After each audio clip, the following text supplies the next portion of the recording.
I guess they didn't really do much to stop it, and that's probably why they ended up losing their jobs. But Yeah. so there's that we can get into, and then also the UFC this weekend. Pretty fun fight: Conor McGregor versus Donald Cerrone, Holly Holm versus Raquel Pennington, Claudia Gadeja versus Alexia Grasso. See how you pronounce her last name? Grassau. Alexa Grassau. I don't know. Grassau, I think is how you say it. Anthony Pettis and Diego Ferreira. I probably butchered his last name a little bit, but. And that's pretty much that. Fuck, man, I'm taking a piss. Shit.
Okay.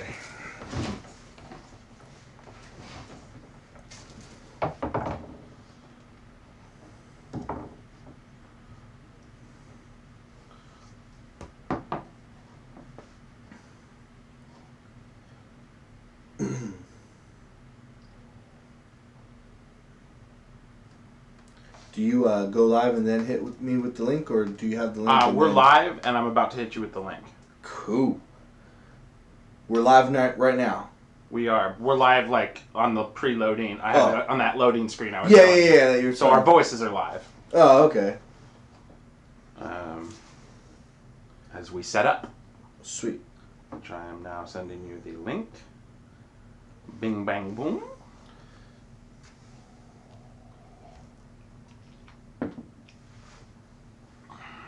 There she blows. Well, no.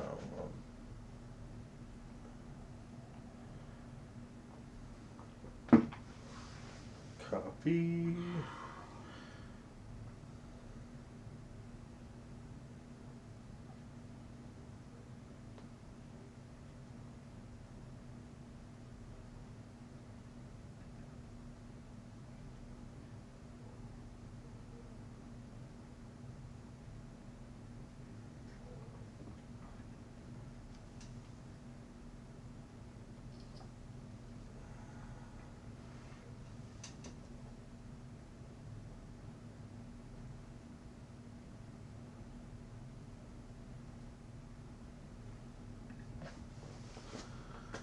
So, yeah.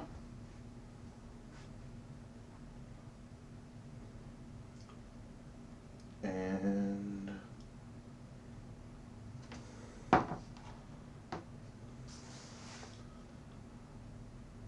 what is up, everybody? Welcome into another episode of The Far Side of Sports. I'm your guy, Bryant Guzman. I'm with my guy, George Ruiz. And this is episode 52. Welcome in. And there's just so much stuff to get to this week. Obviously, the NFL playoffs happened.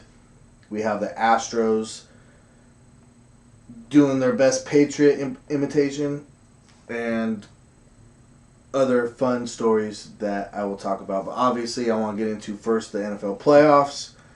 So I'll get this down, and George can do his thing. So, the divisional round was a pretty interesting round, to say the least. George, did you happen to see any of the games at all? Did you catch anything?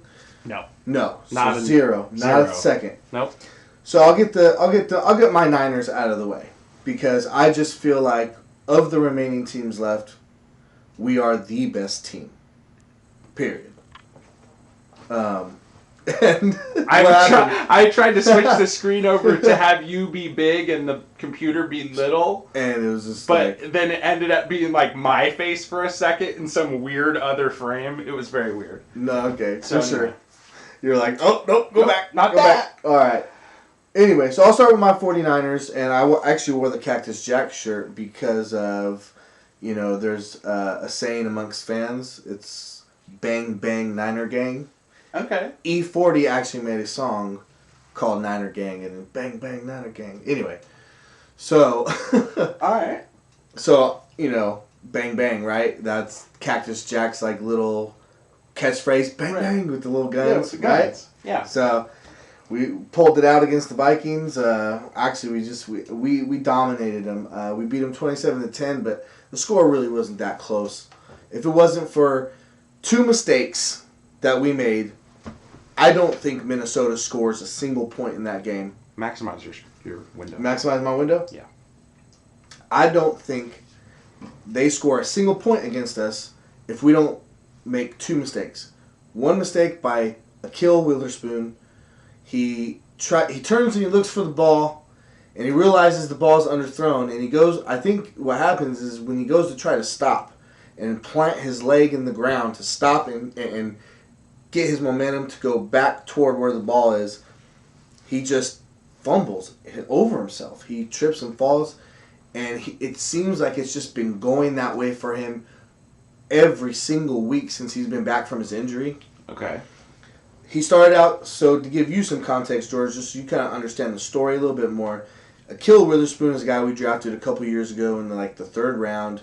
Had some high expectations, some high hopes. He showed some flashes. This year, he showed he could play at a really high level in the first few games. Then he gets hurt. He misses I think he missed 5 games. He comes back, and he just isn't quite the same guy. He just seems to have the yips. It seems that every time he gets a chance to make a play on the ball or the ball's coming his way, he fumbles over himself. He trips. He grabs the receiver too early. I mean, just something happens. He does something that it's just he has the yips right now. It's not anything he's doing technically, I don't think. It's not anything that you can go and look at on film and go, oh, he needs to do this differently or that differently. It's just all about his confidence. And this is something that I see and I hear all about on Twitter, especially pertaining to him. It's just all about confidence. And pertaining to the cornerback position, it's about confidence. You have to exude confidence. If you don't exude confidence, you're going to have a hard time. And so you see that with him. You see that when he gets a chance to make a play on the ball, it just something goes wrong, and it's because he knows that. I think it's because he knows that in his head. He has a case of the yips, man. He does, and that's how I've explained it on Twitter. That's how I explain it. So how does he get over the yips? Boy. The way you get over the yips is just, I mean, you just have to keep doing it until something good happens, and that's how you get over it.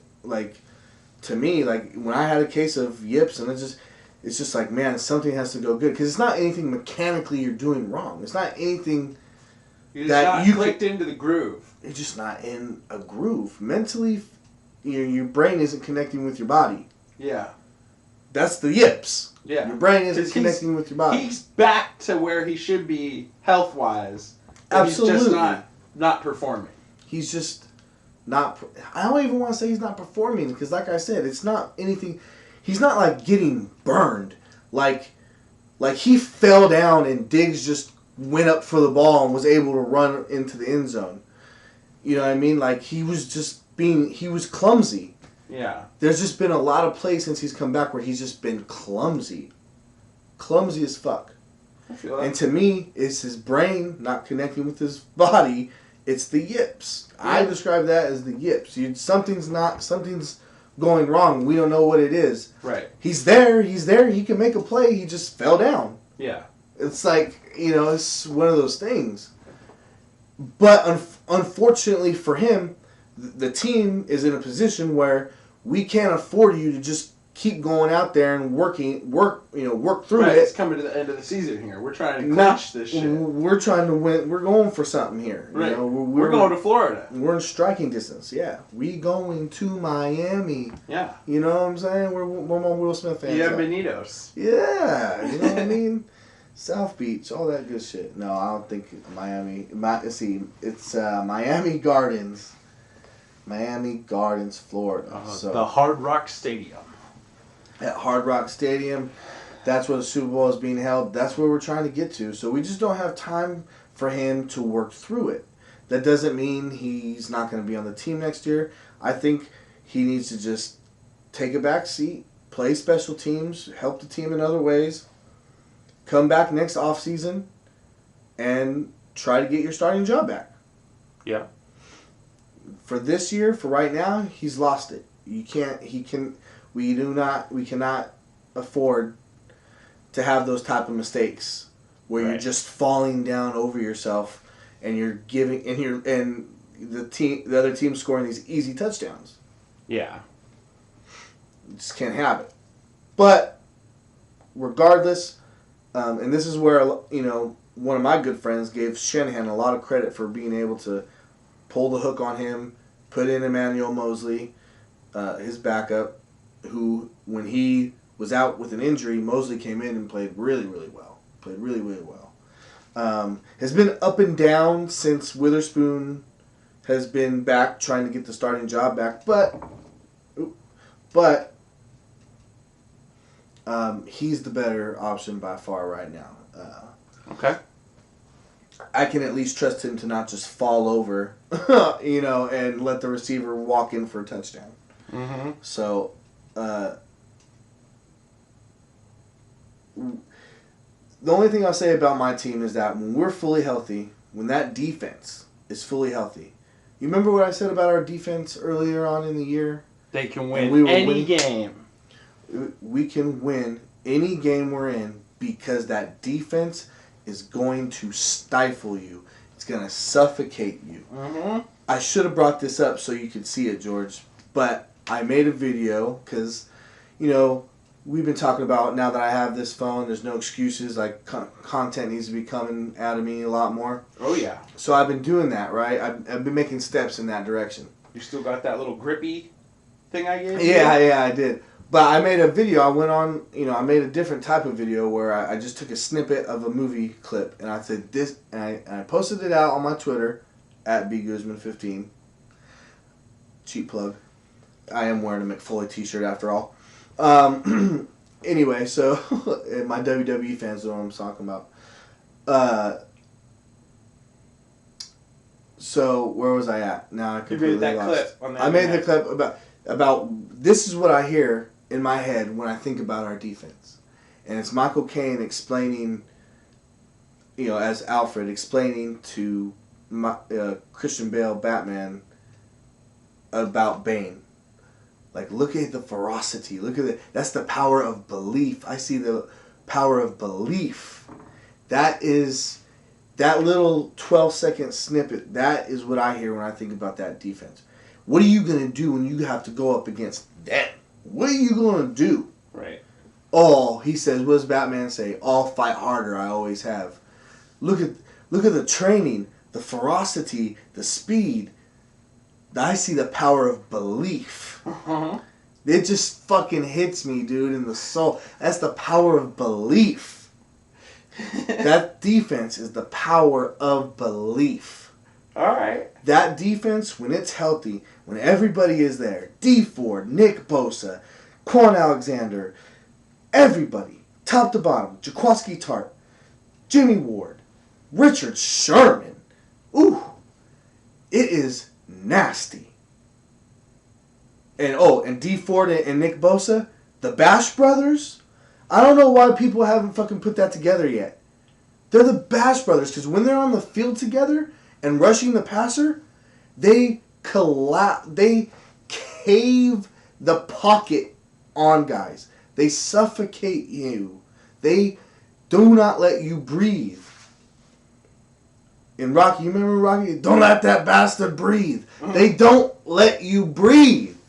They just don't let you breathe, man. It's like trying to breathe in 3 inches of water. Like you just it's not. You're just getting enough air maybe to where you're surviving, but sooner or later, you're gonna just go. You're just gonna be gone. Like that's just how the defense is. And so, to me, we're the best team left. We're the best overall team left. Besides our defense, if you want to talk about our offense, we can run the shit out of the ball. If you want to stop our run, our quarterback is good enough to where he could throw for 300 yards and 3 touchdowns and beat you. He's shown that.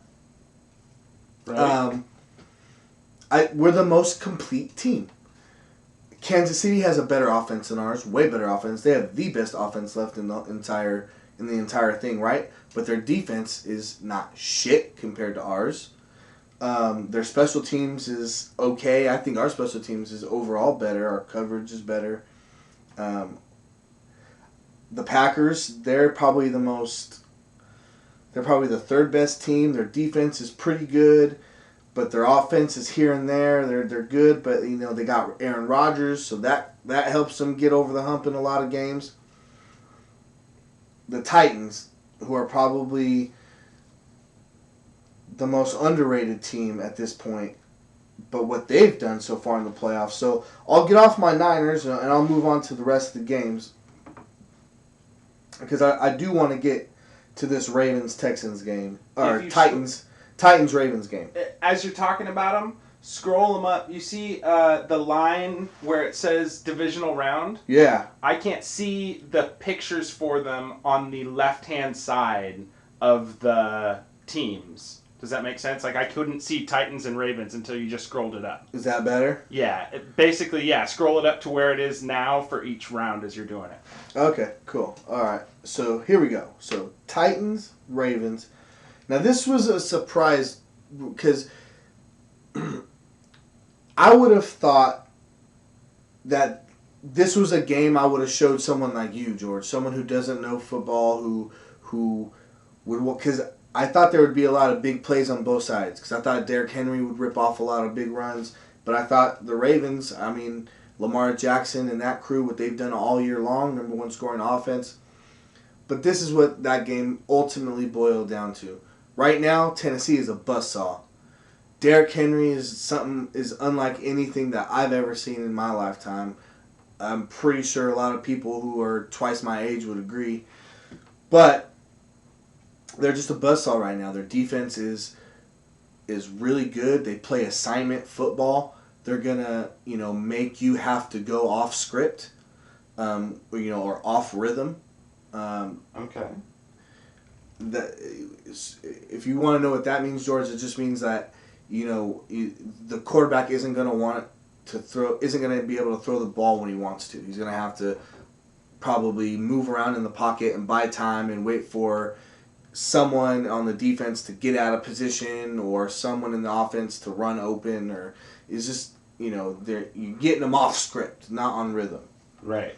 That's how the Titans defense plays.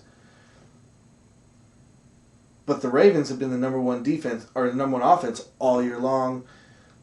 Lamar Jackson is going to be the MVP. He scored, who knows how many. I think he scored, I'm pretty sure he was accountable for 45-ish touchdowns.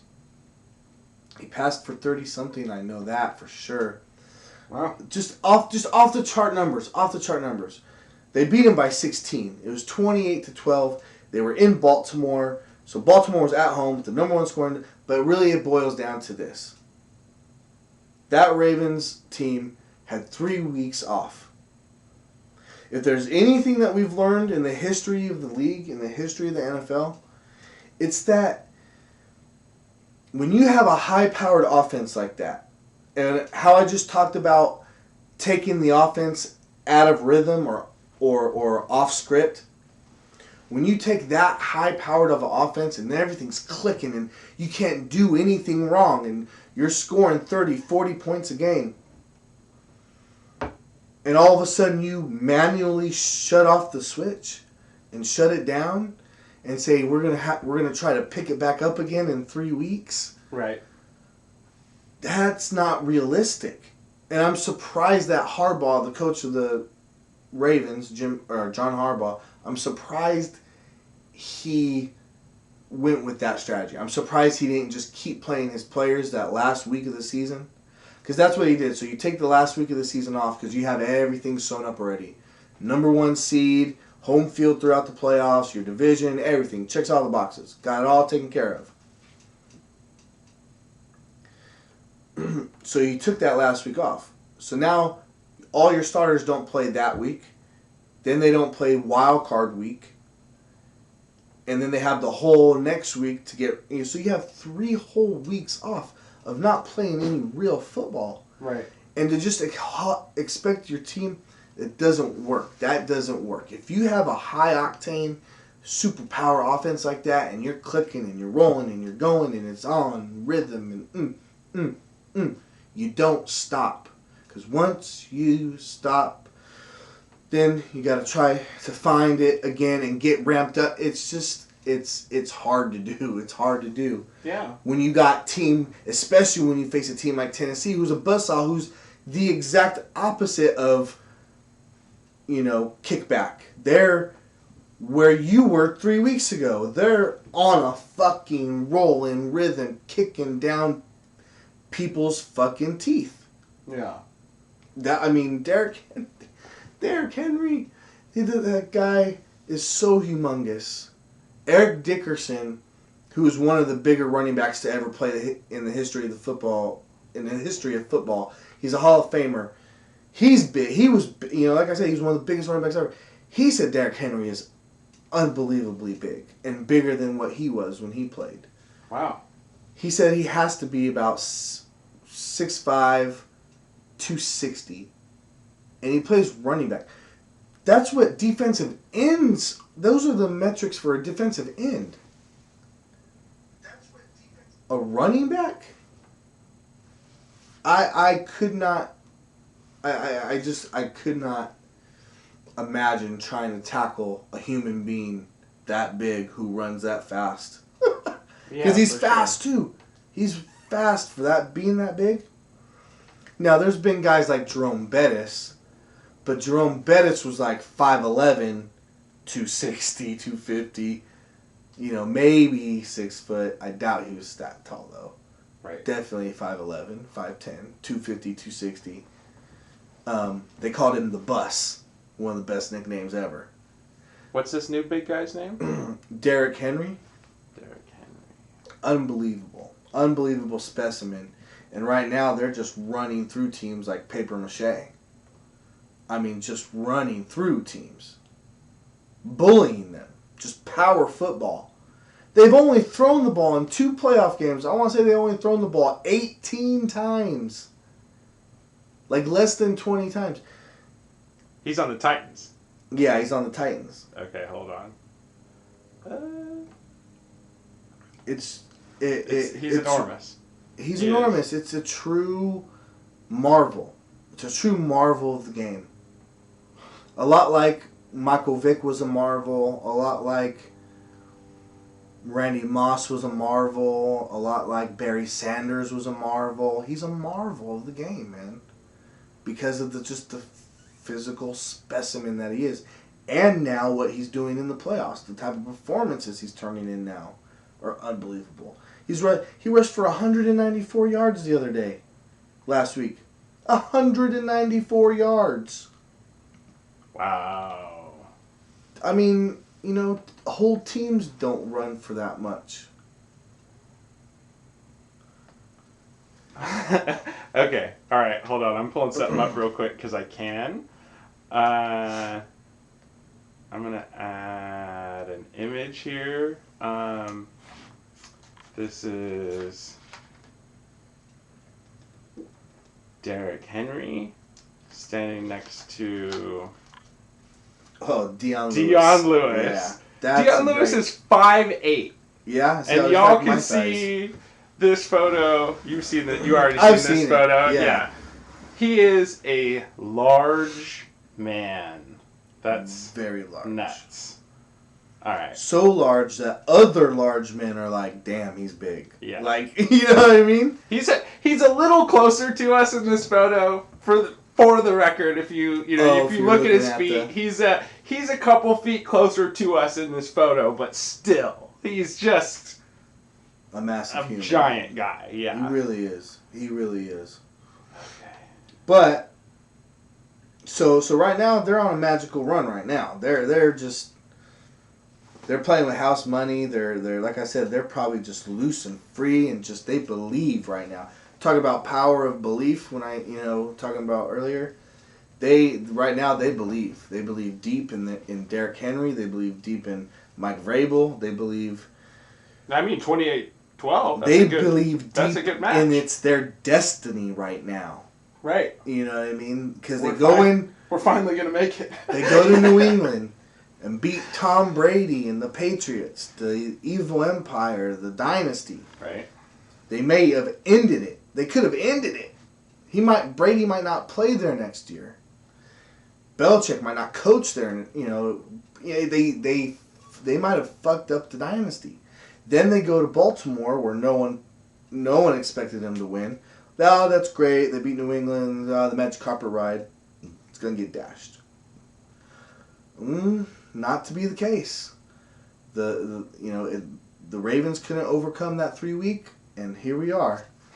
And here we the fuck are, dude. Because so let me move on to the other game in the AFC, the Chiefs and the Texans. This game would have been amazingly fun for you to watch, George, because this is the type of game that maybe would have turned you into a fan of football, because the Texans were up 24-0 in the first or on the second quarter, and early in the second quarter, with like 10 minutes to go in the second quarter. I want to say maybe 11 minutes. Mm-hmm. The Chiefs from that point on went on a 51-7 run. They scored 7 straight touchdowns. They took the lead going into halftime. It went from being 24-0 to 28-24 in like 6 minutes. Wow. It was one of the most insane things that's I'd ever seen. Wow. Yeah. It took a little bit of luck. It took 2 things. The Texans being dumb enough to go for it on 4th and 5 or whatever it was by trying to go for a fake punt. And then also it was a big on a kickoff return. They fumbled, and Kansas City picked it up and returned it like inside the 5-yard line or to the 5 or somewhere close to a touchdown. So those 2 turnovers, those 2 things just completely turned the game around. And once the Chiefs got those things to happen, momentum. It was completely swung the other way like a fucking wrecking ball. Yeah. And the Chiefs went right through them. 51-7 run from there on out. The rest of the game. Well. And the Chiefs right now, with that type of performance, with that type of comeback, they scored 7 straight drives. They scored a touchdown. That's pretty hard to do, man. Especially in a playoff game. Impressive as fuck. So they right now, I think, has become everyone's twinkle in their eye. Like everyone's looking at Kansas City and Patrick Mahomes, and they're creaming their pants. They want the Chiefs to win at this point. I believe most people do. A lot of the fringe fans, a lot of the fans that that aren't in it, that saw what they did and how they came back and how exciting and fun it was great. I think they've become. What a weird matchup if it was the Chiefs and the Packers at the Super Bowl. Like, it just doesn't even make sense to me. Like, what year is this? Oh, really? Like, I don't know. Well, you know the Chiefs are one of those ones we talked about early on. Like, I'm not really looking at the Chiefs that much. In my head, they're not up. They're not the elite. Right? They're one of those teams that I commonly put in the same bracket as the Vikings. Right. They'll get good enough to where they can get to the playoffs. They'll be in the playoffs maybe 3 out of 4 years, 5 out of 6, 7 out of 8 years. They'll be in the playoffs, but they won't get to a Super Bowl. They won't win a championship. And then all the rest of the time, they're just kind of here and there, right? Yeah. Until the Chiefs got Andy Reid. Andy Reid, 4 years ago they got Andy Reid, I believe, who's the head coach. He's the head coach. He was the head coach for the Philadelphia Eagles for a long time. He was a part of the 49ers coaching staff when we were winning Super Bowls. He was a young coach on those staffs. He looks like he's probably the identical twin brother of the Postmaster General Diabetes Jones. What's Wilford Brimley? He looks just like Wilford Brimley. What? What is it? The mustache and because he's because he's an old white guy with glasses and a mustache. It is. He's a Wilford. I love Brimley Andy character. Reid. I really do, but unfortunately, I just can't root for him I can't root for him this year, obviously, but that's who we probably end up playing. Oh, it's definitely going to be the Niners. Let's be honest.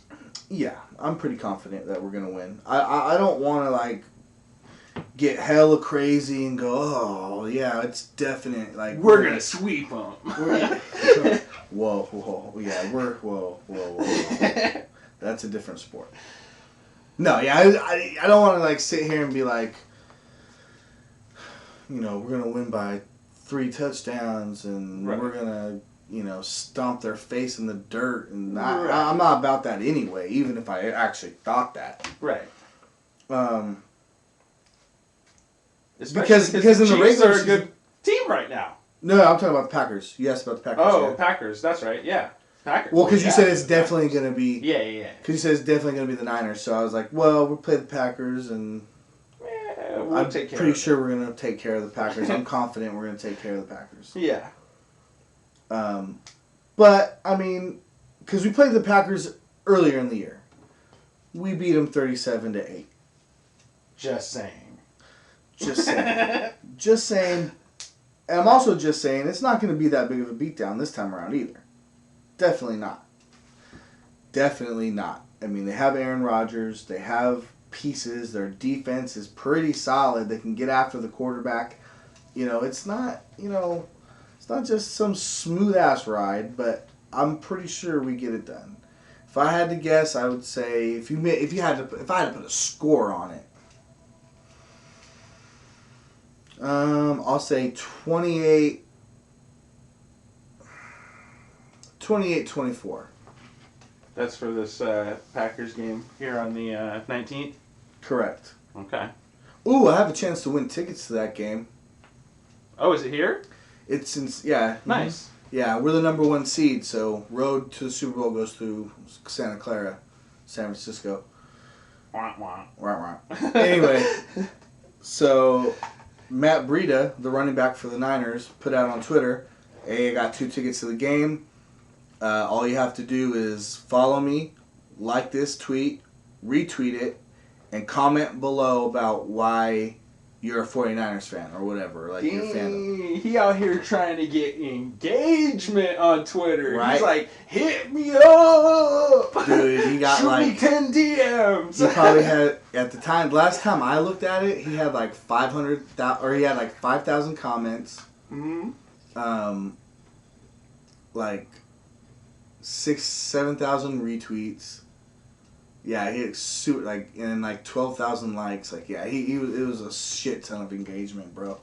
But what I did was I fucking sent him a link to the YouTube video saying why do I love sports. Yep. Did you? I did. That's exactly what I did. Dope. That newest video I put out on why I love the Niners and what that's exactly what I did. So I was like, ooh, man, I was like, hopefully someone... At least people can be seeing it. Because he has... Well, yeah, at least people can see it, because I'm sure he has people from the team that are monitoring, or that are looking at it, or looking through all the entries and going, okay, yeah, well, there's, this person, or whatever. I don't know how they do it. Sports Impacts Lives, that one? Correct. It's got 27 views, only 3 days old. Yeah, no. So I'm sure that Twitter actually did help. The last episode only has 23 views on YouTube. I know, right? We only just started promoting YouTube. I know. If you are watching this on YouTube, please like and subscribe. Yeah. Sorry to interrupt the flow of the show, but not at all. Please like and subscribe. Hit the little bell in the corner so that you know when we're going live, which is every single week when we record this podcast. We go live on YouTube. Holla! But you can also watch it anytime throughout the week because it's stays up. We got it set up to stay up. Yes, sir. And we're making it cooler all the time. Wherever you are. Oh, I'm going to switch it off of this. Games, we're done with that page for now. I'm switching it back to full screen of you. Yeah, cool. I've been kind of switching back and forth. When you get down on a topic, I took it off of that page. Oh, nice. Not to fully interrupt, but it is. It's a fun to me that we're doing this. That's why you're the man. Shit. That's why you're the man, George. That's why you are the man. So, actually, just to close out the topic then, of the NFL playoffs, 49ers at home versus Packers. I think the Niners win. So, basically what I'm doing now, I'm going to give my Super Bowl predictions. So, San Francisco 49ers are going to go to the Super Bowl. They're going to beat Green Bay, I think, 28-24. As for the AFC side, this one's a lot harder because of what Tennessee's been doing, the kind of history they've been setting, and just the style of football they play. It's playoff football. It's the style of football that wins in the playoffs. It's the style that is just, to me, I just marvel at it. I hate to keep using that word, but that's just the word that keeps popping into my head when I think about what they're doing and what Derrick Henry is doing. But then I look at the Chiefs and I go, man, Mahomes, special. Maybe the most special quarterback we've ever seen. When we put a total package together, mobility, movement in the pocket, arm strength, arm accuracy, able to read the defense, pre-snap reads, just every single athletic ability, IQ, just whatever you want to put on it, he checks off the box. And then you pair that with Andy Reid, who is an all-time great coach, all-time great man. I really admire him a lot. He's admired a lot throughout the NFL. He's one of the most admired people that we've probably ever had in the league. Okay. From fans to executives, coaches, players, everybody involved. And it just turns into something crazy, which is what they've been the last 2 years. They're at home. Their defense is better than it was last year, I think. It is so hard to pick this game. But I'll go ahead and pick Kansas City.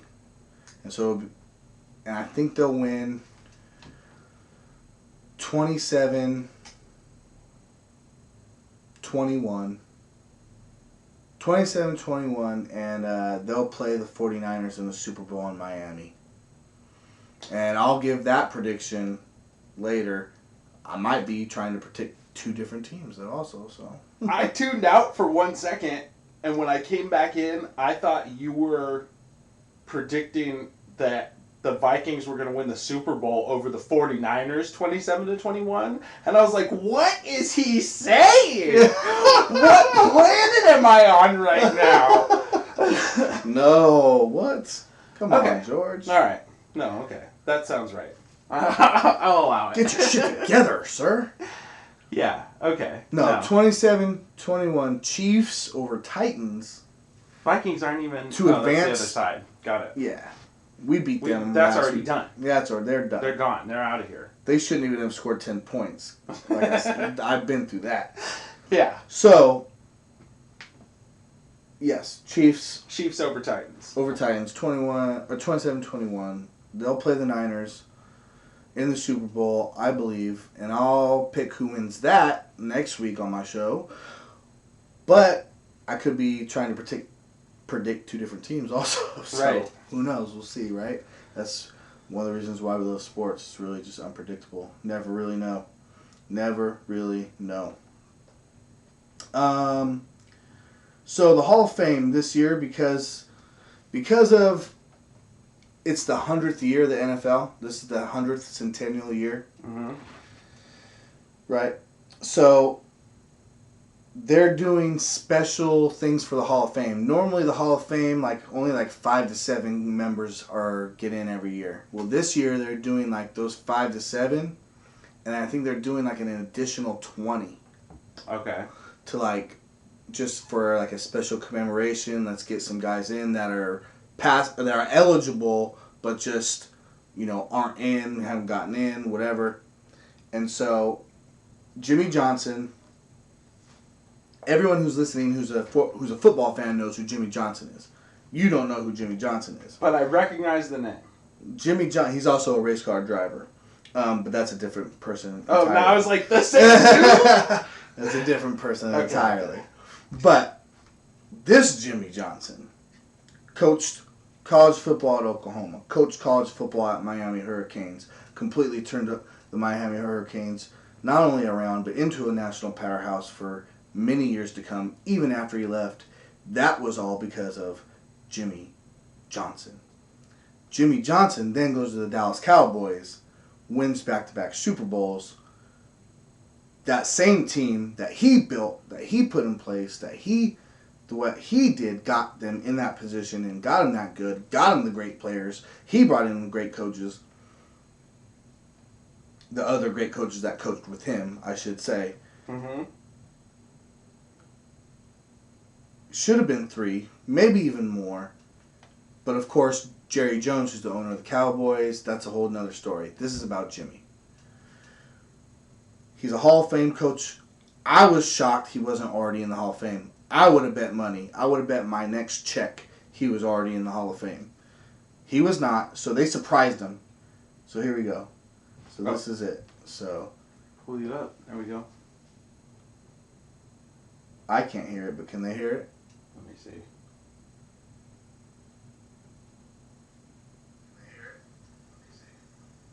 No. No, they can't. Turn your volume up. No, it's not. It's not letting me because I don't know what's going on with the connection. Maybe because of that connection, it's not going to let you put audio So on. it's not gonna let me put audio on. It's not letting me because I don't know what's going on. Now we're going to get a crazy echo on there. I know, right? It's not letting you put maybe. I would have to probably go in my settings and fuck around with it. To be honest with you. Well, To make the audio go through one of these connections instead of. Well, it should just be going through that. Is your volume turned up over there? Yeah. Well, it's not. When I click on the turn up, turn down. Oh, it's blocked. It's blocked. Oh. So I can't even. You know what I mean? Huh. So that sucks, but. So I wish. Yeah, I really wanted to play the video because it's a great moment. It's a super emotional moment. They surprised Jimmy Johnson. This big ol' behemoth of a man. My God, how big is this dude? Look at him next to Michael Strahan. Holy fuck. Right? He makes Michael Strahan look normal. I've seen him before. I didn't realize he was this fucking big. But he's the guy who tells all the Hall of Fame inductees that they've made it. So they bring him out. He tells Jimmy Johnson that he's made the Hall of Fame, and Jimmy Johnson just gets so choked up. He literally couldn't speak. He starts to talk and says some nice things, and then he literally, I can't talk. And he literally I'm like, oh my God, is he dying? He's literally cannot talk. Well, I guess let's just switch to the. I'll switch to the regular feed, and you can. Oh no, you can't unplug that. That'll turn the software off.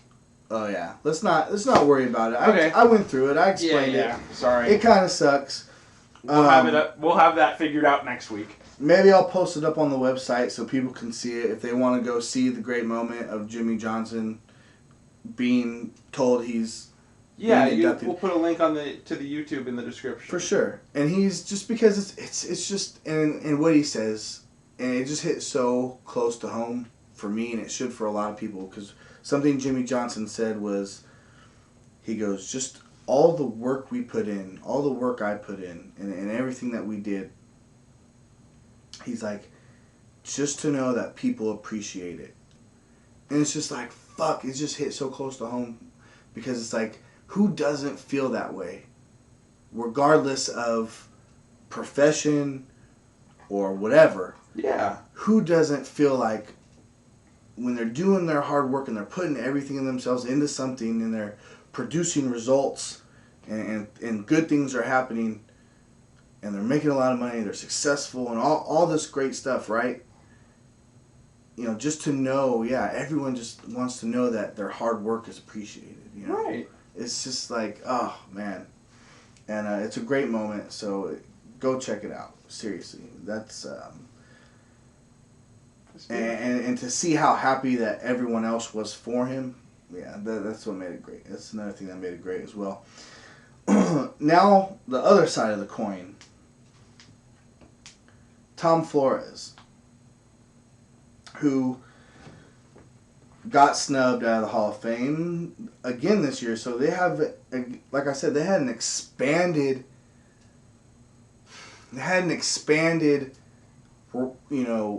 roster of people that they could put into the Hall of Fame, and Tom Flores still didn't get in, which is kind of fucked up. And it's kind of fucked up for someone like me because, I notice it a lot because he's a Hispanic guy. I'm Hispanic. He's one of the only Hispanic. There's really no other Hispanic coaches ever in the history of the league. You see how many few, black coaches that there are. Mike Tomlin.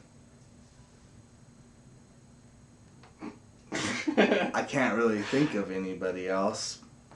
So, I thought it was pretty important. That's crazy. I think it's pretty important to get him in. Oh yeah, all the greatest coaches ever are all white, dude. Bill Belichick, Bill Walsh, Tom Landry, Chuck Noll. They're all white guys. They're no minority guys. That's insane to me that there's not more. It's a big topic. It was a big topic with this recent round of coaching hires, and it usually is every year when teams have their coaching hires, because most of them end up being the college guy or the veteran coach guy or this guy, but there's always one common theme about them. They're all white.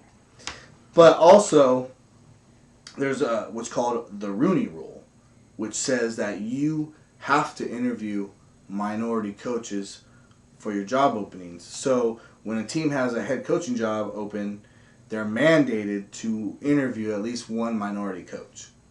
Oh, good. Yeah, I know. God. Right? It's 2020, y'all. I know. But that's a whole nother episode that I can do. For sure. That's a rabbit hole to go down. So I just felt disappointed that Flores didn't get in, or he really didn't get a chance to get in. He won 2 Super Bowls. He won 3 Super Bowls, really. He was part of all 3 Super Bowl wins for the Raiders. I'm pretty sure he was the offensive coordinator. I don't think he had that designation at the time, but I'm pretty sure he was the offensive coordinator for the Raiders Super Bowl when John Madden was the head coach. Mm-hmm. And he took over for John and won 2 more Super Bowls. So okay, he accomplished a lot, and he set precedents in terms of minority coaches, and like I said, being a Hispanic coach and a Hispanic head coach, and I thought it was a good opportunity for him to get in this year, but it turned out not to be. So as great as Jimmy Johnson's moment was, this moment, this was just as disappointing. And Bill, okay, here we go. A former Raiders coach, Tom Flores, is not going to the Pro Football Hall of Fame this year. A 25-member panel chose former coaches Bill Cowher and Jimmy Johnson to the class of 2020. Or, oh, goddamn! That's the first time I've fucking done that all year. 2020. Sounds right. The year 2020. Yeah, of the class of 2020. Both were surprised by Hall president Dave Baker during live broadcast this weekend. Cowher, I didn't even see the Cowher one. Oh, it's because they did it on Saturday night. Okay, that's why. They did it on different days. I was working Saturday, so I didn't even... There's no way I could have seen that one. Yeah, so...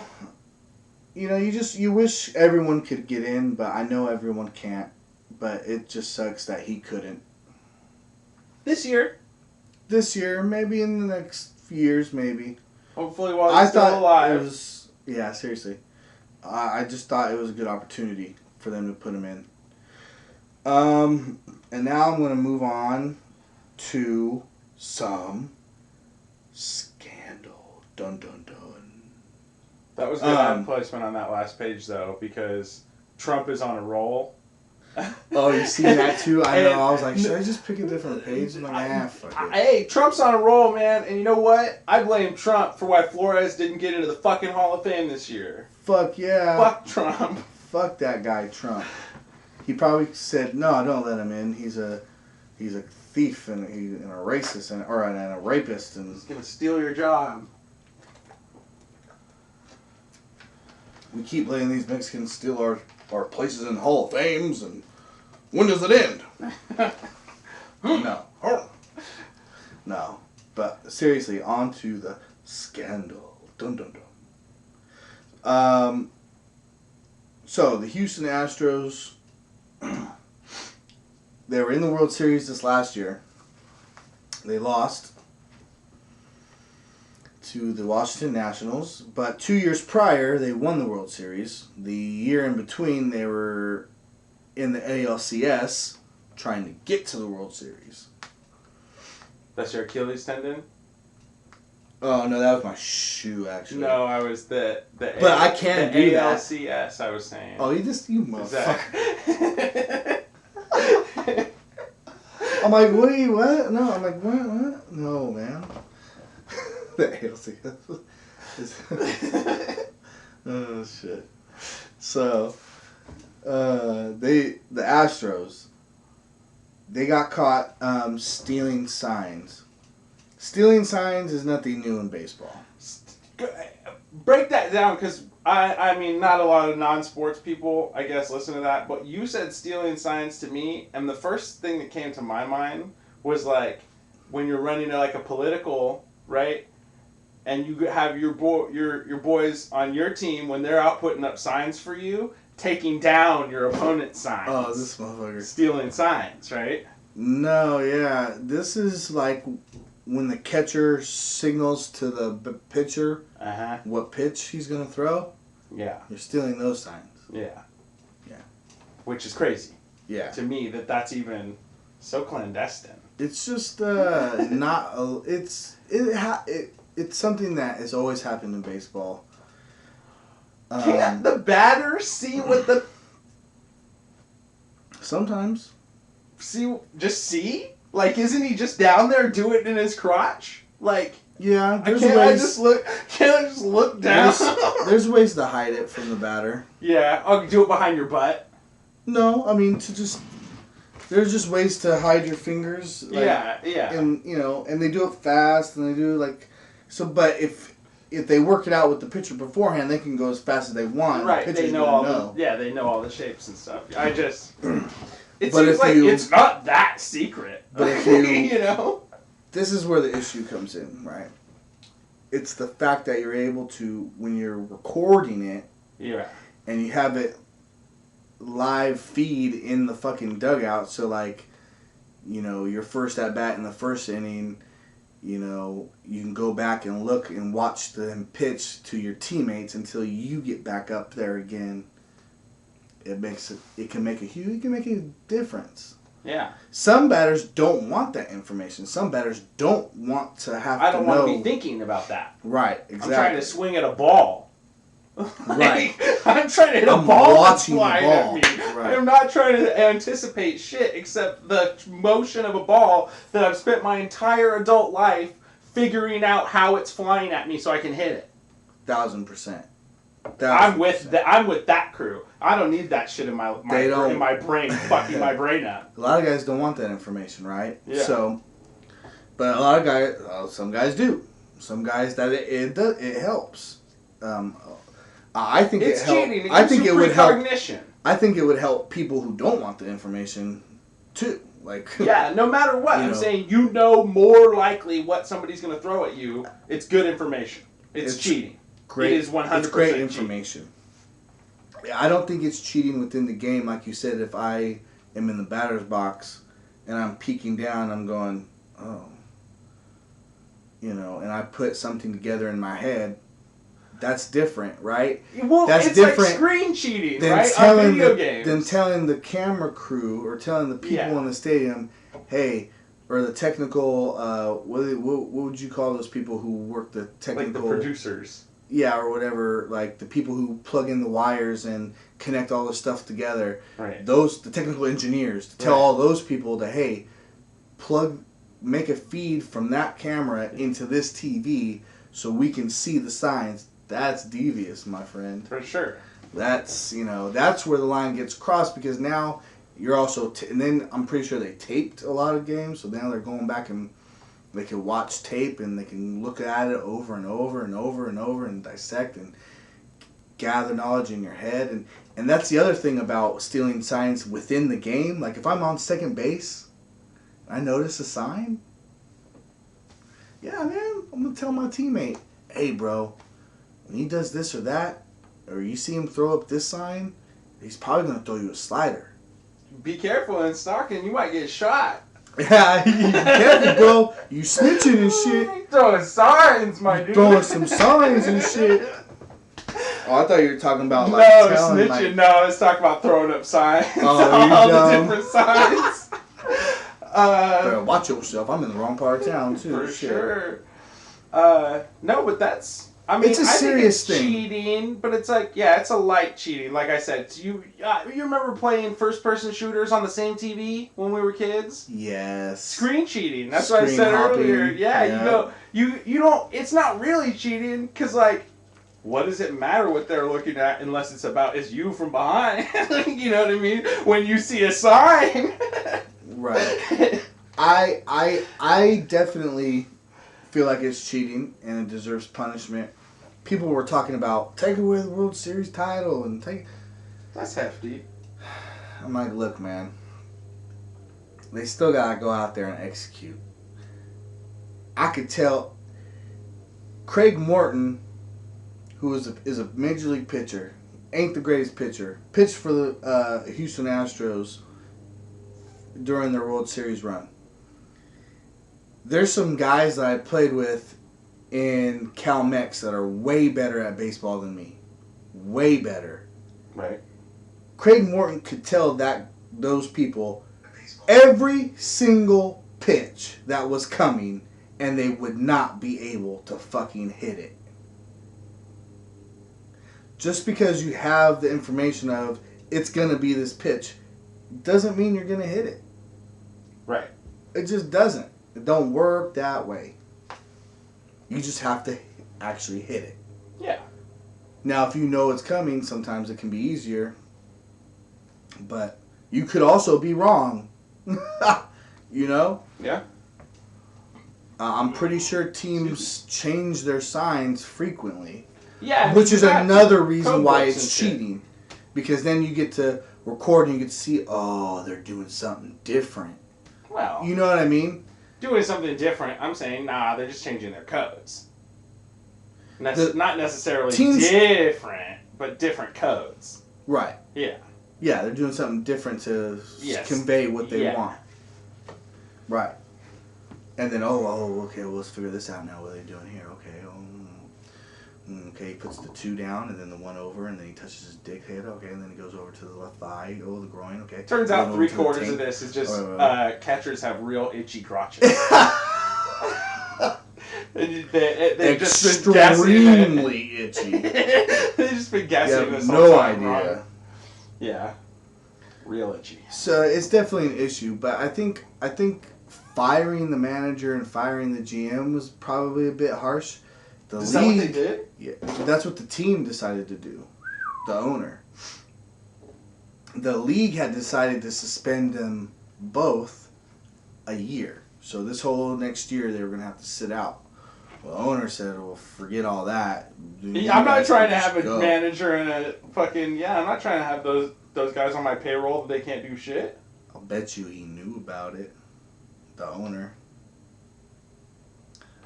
Gotta keep up appearances. That sort of thing? Nah, for sure. For sure. But the league already handed out punishment.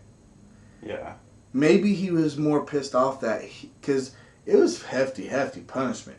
1 year suspension for manager and general manager.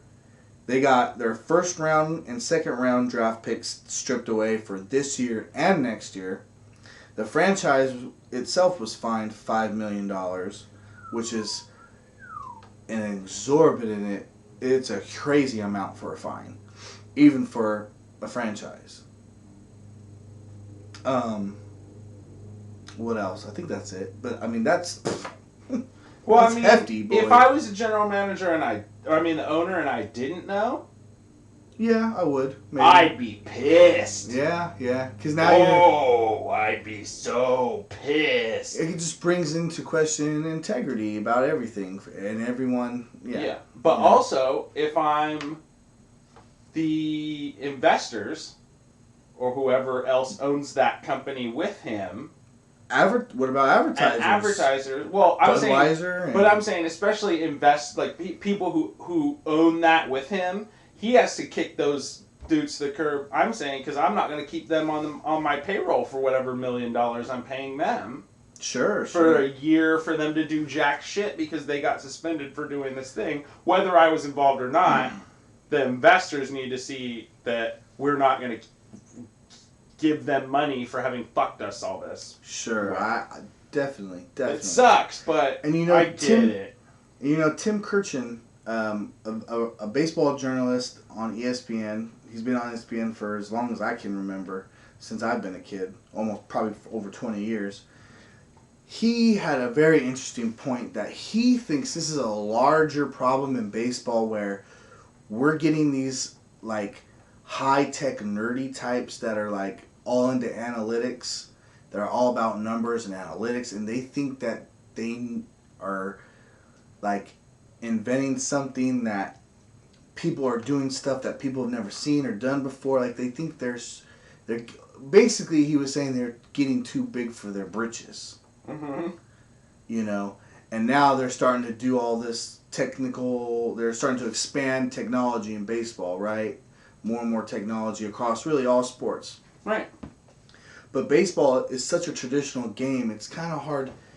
I'm trying to think of an example, and maybe I'll have one later on after I think about it more, but it's like trying to put a 16-year-old in 2020 I can't believe I did that again. Son of a bitch. Well, you said it right this time. No, I didn't. This is 2020. Oh, I did, huh? Last time you said it was 2020. Yeah, I did. Oh, okay. All right. Anyway, so if you took a 16-year-old from this year and you put him in 1960... Oh, fuck, dude. Now I completely lost where I was. Analytics. I know I was talking about analytics and or beefiness? I'm not sure where you were going with this year versus that time. I don't know where I was going with that either. Did he get to take his cell phone? Because then he could probably whoop everybody with his analytics. Yeah, it's... Oh, I was talking about just baseball. Trying to put technology and baseball together is like trying to take a teenager from 2020 and putting him in 1960. Yeah. It doesn't fit. It's not. He's not. It's going to be tough to adapt. Right. You know what I mean? Different responsibilities. Different. You know, it's baseball is different. It relies on. You can't use technology in baseball. I don't know. We're just meat machines, bro. It's a different game than football or basketball is. Because it's a game of failure. Right, because you play. I get I get to bat 10 times. If I'm successful 3, I'm a Hall of Famer. Right. If I'm successful at 3 out of every 10 times I bat, I'm a Hall of Famer. Huh. I fail 70% of the time, and I'm a Hall of Famer. It's just different. You can't try to mesh technology with baseball. It's so hard. It's like oil and water. It's just,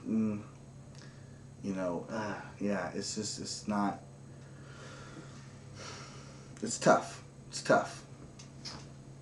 But I saw where Tim Kirchin was going with that. And then this is another. And then just to close out this subject, what bothered me a lot, was people go, oh, I wonder what other teams are doing. I mean, who cares? They didn't get caught. Like I said, stealing signs is a part of. Suck, though? Hold on. Stealing signs is a part of the game, right? It's just it's gamesmanship. But to do it the way the Astros is doing it is cheating. Does that make sense? Like we said, if I'm looking through somebody's crotch to see the fingers, that's one thing. That's one thing. But if I'm pointing linking up the camera, but if I'm bringing my phone, crotch. If I'm bringing the phone to the batter's box and using a selfie stick to see what you're doing, right. And then you know what I mean? Yeah. And now I can go back and analyze it and go, okay, well, he threw me this pitch. This is the sign he threw down. This is the pitch he threw. Okay, well, that's probably this is the by the next game, you'll know. By the next time you're at bat, yeah. Even if they are changing up the signs every game, you could still figure it out over the course of an inning. You could figure out half of the signs. Absolutely. Yeah. Yeah. So, yes. So, but what bothered me is people go, if I steal a Snickers from the corner store and you steal a Milky Way and the owner catches me as I'm walking out and I go, oh, well, he stole a Milky Way, he's going to go, I don't give a fuck. I saw you take this Snickers. I didn't see him grab anything. It doesn't work that way. You don't get caught. Right. People don't get caught and then you go, well, geez, I wonder what. No. They got caught. Yeah. Why do you wonder what other teams are doing? Oh, what if it's worse than what they were doing? I doubt it because they didn't get caught. If it's worse than what they're doing, it's like telepathy, and you can't fault them for that. If you've got telepathy, you're going to use it or whatever. If Professor X is out there in the batter's box, you're just shit out of luck, bro. Right? Like, I don't know what to tell you. Yeah. Like, seriously. You better go get Magneto's helmet, bro. I don't know. Anyway, not to nerd out on you there, but too late, right? So, that kind of... For me, it's just like, why do you... worry about the Astros? They're the ones that got caught. What other people are doing it doesn't matter. It does not matter. What if it's worse? It's probably not worse because they didn't get caught. Like, I doubt it was anything worse. You know how the Astros got caught? Other teams started complaining about it. That's how they got caught. Like, if there was some worse shit going on, other teams would be like, hey, what the fuck is up with this? Or, how about this? They would just copy them. Yeah, but it's so far beyond the rules. Yeah. They don't want to copy him. They want him to stop. Right. Same thing with the Patriots. I mean, it's taking the fun away from the game, really. I mean, I feel... I know, like we said, for a lot of people it's going to be... It is helpful. For anybody it's helpful. But it takes away... I mean, it's just like any other way to cheat. It makes you not as good. Like, you're not as good. You're not really testing yourself. Right. Like, there's no way for you to say, I'm as, It's not a real competition. Yeah, exactly. It's not a real competition. Yeah. Here's the interesting part, though. It was only at home, right? But this last year, they were in the World Series. They lost, but they were in the World Series. Uh-huh. They had a better record. They won more games on the road than they did at home. Right there. You see, like, what we were saying, it gets you in your head about it. You're thinking too much, thinking you can think your way past a fucking flying ball through the air. You know how much luck there is in that? Like, your brain batters, your brains, you've trained them your whole goddamn... I'm repeating myself. You've trained your brain your whole life to watch for a ball come fly at you and hit it with a stick. Your brain can do that without you trying to add weird shit about how the person is throwing it. No, it's about the ball. Yes, the shape of their body also tells you, right? Like, as they throw it, you know how the ball's coming off of them. There's tells, and stuff. Yeah. There's all this stuff that your brain does analyze from that, but you don't need to have some pre-idea about what that person's going to do before that ball comes off of their fingertips, because that's what tells you where to swing. And the sport and the quality there, I guess I have an opinion about hitting baseballs. Yeah. The sport there is being able to have that input of the baseball flying out of another man's hand at you at 100 fucking miles an hour. In a lot of cases. And being able to just touch it with a small piece of wood. Yep. No amount of pre-figuring that out about what he's gonna do should help you with that. That's Your brain needs to analyze the trigonometry there itself. And that's what you train. That's literally what you train to do, is figure that out. Like, you're telling your body how to follow your mind to click that ball. You know who's the greatest ever at that? Barry Bonds. Barry Bonds. And people... Yeah, if you want to cheat, take some steroids, bro. Like, just take some steroids like everybody else. Do you think the steroids helped him with that aspect of what you just explained? No, but it helped him make runs out of that.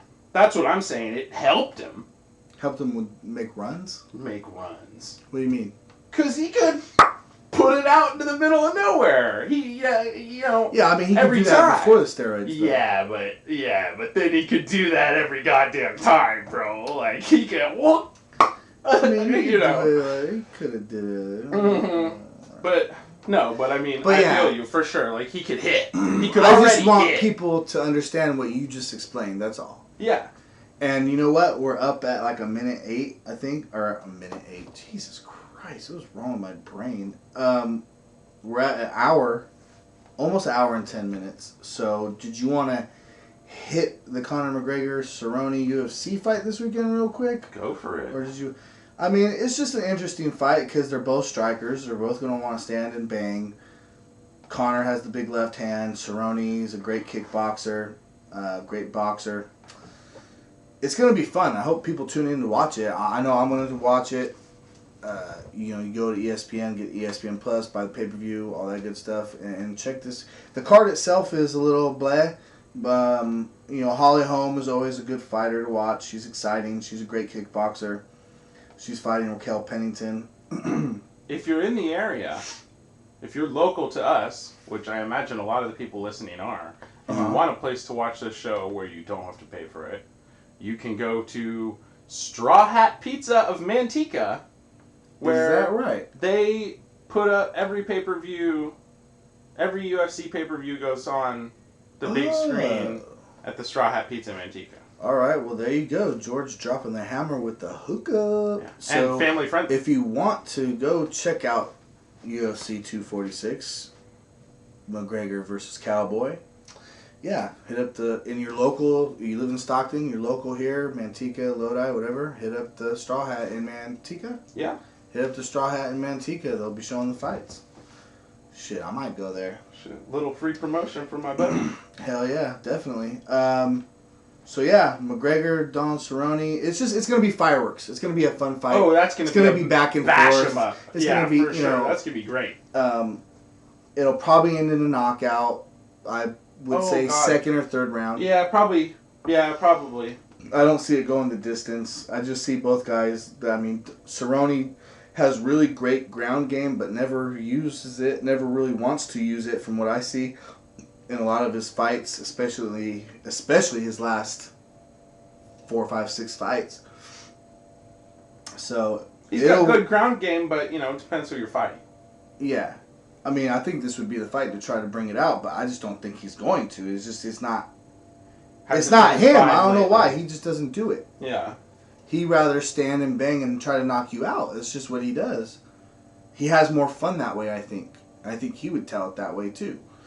So, yeah, I'm just looking forward to that. That's really all I wanted to touch on that. I'm looking forward to that fight right there. And so you can catch all my content here through the website, thefarsideofsports.com. You can catch it on the YouTube channel. Please drop a like and a subscribe. And hit the bell. Hit the bell. Get the notifications when we go live for every episode, every Tuesday, all that fun stuff. You could also hit the Facebook page, which is The Far Side of Sports. You could also hit my Instagram, which is Far Side of Sports. You could also hit my personal Instagram, which is B_Guzman88. You can also hit my Twitter, which is at Far Side of Sports. You could also hit my personal Twitter, which is at Bryant Guzman15. I think that hits all the socials. This week we're going to set up a Patreon. So starting next week, you can hit up the Patreon to help keep the show alive and start paying out people who do work on it. I would love to. So if anything like that happens, it's going to happen, man. That would be great. I would not opposed to it whatsoever. But it's going to take your fans checking you out on all them socials and sharing your shit around That's on right. any socials they use. It also takes me to actually get on there and do some shit. Yeah. I'm excited about the YouTube, I'm though. excited. Yeah, Podcast me too. Listeners, check out the YouTube, because aside from just these live streams of the podcast episodes, Bryant is also doing more and more video content all the time with his fancy new camera phone. Yes. And it's awesome. Sprung into the new age like a baby deer in the Highlands. You finally got a camera phone. It's like one of those like flip phones. I just got one that works. Jeez. Yeah, I know, right? Fuck, shit. I just finally, and hope, knock on wood, nothing happens to this one. So, thank you guys for watching. Thank you guys for listening. Also, the audio version for last week's episode, I put out this morning, so you can fucking check that out. I was obviously extremely lazy not doing that. Because I knew the YouTube was up and the YouTube had the video up, so I was sharing that around and just was getting lazy about the audio, but will not happen this week, so we'll have double the episodes this week on the audio side. This is the Far Side of Sports. I'm Bryant Guzman. That is George Ruiz. I appreciate y'all. Please continue to follow us. Peace.